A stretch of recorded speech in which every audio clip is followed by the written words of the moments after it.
Vanshika Zinta. On the behalf of medical stream, today I am here to explain my model which is based on DNA replication. So today we learned about what is DNA and what are its mechanism of replication. As you all know, DNA is deoxyribonucleic acid. It is double-strand helical structure which transmit the character from one generation to another. Let's talk about its mechanism. So in this four enzyme play a very important role. First one is helicase enzyme, which is called as the unwinding and unzipping enzyme. Second one is DNA polymerase, which is called as the builder. Third one is RNA primase, and fourth one is DNA ligase.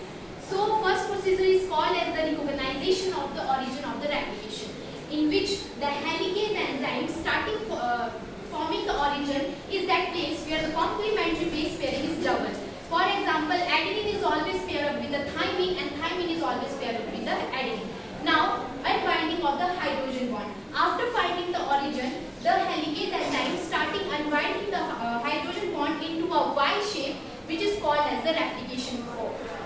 After the formation of leading and the lagging strand, the DNA polymerase having the polarity, having the condition that I will work from 5' to 3' with one strand. So, but that time DNA polymerase is confused. Where should I start forming a strand?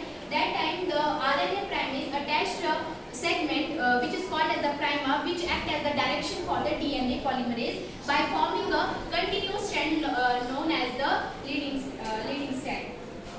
Now, the second strand is formed in the fragments because as you know that the both strand of the DNA have showing the anti-polar polarity with each other. So the DNA polymerase having the polarity from 5' old strand having the polarity from 3' to 5'. So the new strand have to form from 5 to 3'. So it is forming the fragments which is called as the Okazaki fragments or the lagging strand.